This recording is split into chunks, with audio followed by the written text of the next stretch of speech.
Happy Thursday.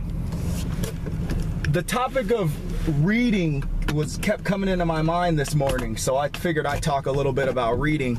And I had done, I think I had a couple videos over the summer 2015, just this past summer,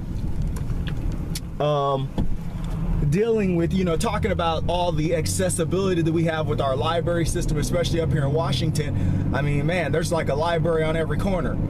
And then on top of that, we have all of these tools that the library offers for us to get a hold of audiobooks, Kindle books, all this stuff. And all this stuff is free. And I talked about that in that video, and then I went back and I started dealing with my kid and everything like that. And fortunately, I was blessed with a kid that naturally loved to read a lot.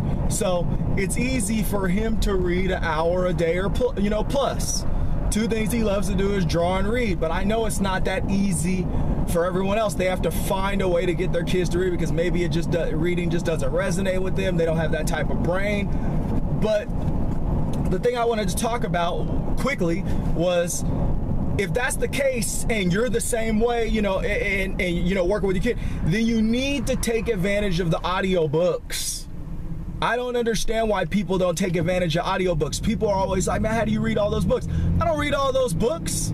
I listen to them. I listen to them when I'm riding my freeboard. I listen to them when I'm walking. I listen to them when I'm doing my chores at home. I listen to them when I'm doing yard work. I listen to audiobooks. I'm not listening to music. I'm listening to books. I'm extracting ideas. I'm opening up my mind. I'm staying open so I can receive more wisdom. No one knows everything. I don't know everything. And I really absolutely look at reading as a humble act. You have to be humble. A lot of the time, not every time, but a lot of the time, people don't want to read because they don't want their ideals challenged. That's childish. That's what how children are supposed to think. We don't know everything. We don't know it all. We have to remain open to other people's perspectives. Only closed-minded people think their way is the only way, or their way of thinking is the only way. That's silly. When people challenge my ideals, I don't care. I'm not going to debate with you. I'm not in a debate. That's not my job. That's not my profession. If you have an ideal that you feel like is worth sharing, I'm going to listen. I'm gonna, try my best to pay attention and involve my listening skills that I've worked so hard to build up. And I'm gonna think, well, that's awesome that this person has that ideal and that way of thinking, and I move on with my life. I don't care. It doesn't affect me. And that's probably the reason why I'm so willing to read these controversial books, these books that are constantly challenging what normal, everyday way of thinking is. Because that's the thing, and you need to tell your kids this.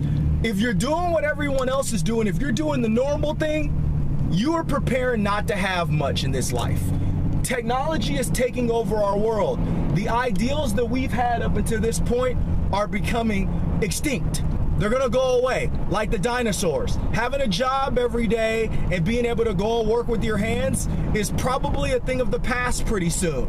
So we need to freaking be figuring out how to get our kids to embrace this technology that's taken over, unfortunately, and to expand their minds on a higher level than we have had to expand our minds as the adults in this generation.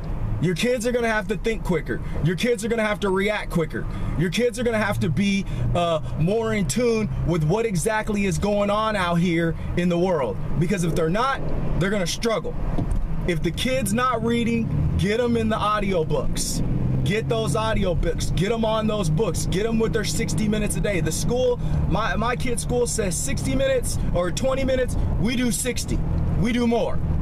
We don't play games. We push, push, push. And I'm not even as radical as some of my friends. Some of my friends, their kids are like all over, these reading clubs, these book clubs, this, that, these activities that all center around education, and they're sending their kids to, very expensive private schools. We have to be in tune with what exactly is going on. If you're reading, then you're gonna be in tune with what's going on. Why is your economy the way it is? Why are human beings being displaced? See, these are things that if you were up on the Times and you were reading the articles that have to do with your economy and technology, you would know. How would you know these things? By reading and wise people giving you this information through their research and through their thoughts. Read, people. You don't have to read physically, sit there and read a book. Take advantage of the audiobooks. I know some of them are expensive, but like I said, there's thousands of books available to you at the library. And you know, you can read that fiction, but man, I recommend reading nonfiction. Sorry. I know people like their fiction, but you know, the way I look at it is, especially if you don't have time to waste and you don't have a huge retirement saved up, and if you're not lining out your life and looking at your life from a monthly, daily, monthly, yearly, decade, you know, and strategizing a formula for you to come up with your retirement package, if you don't have these kind of things figured out right now, you probably shouldn't be reading fiction. You should probably be trying to go to conventions or clinics or reading information on people that have got there or that are striving to improve themselves. That's what you need to be reading. Just my opinion. Is that an absolute? No, but just my opinion. If I didn't have a retirement package set up or had a strategy in line, a airtight strategy in line of how to save up for my retirement, I wouldn't be wasting time reading no goddamn nonfiction, man. Sorry, that's just the way it is. Happy Thursday.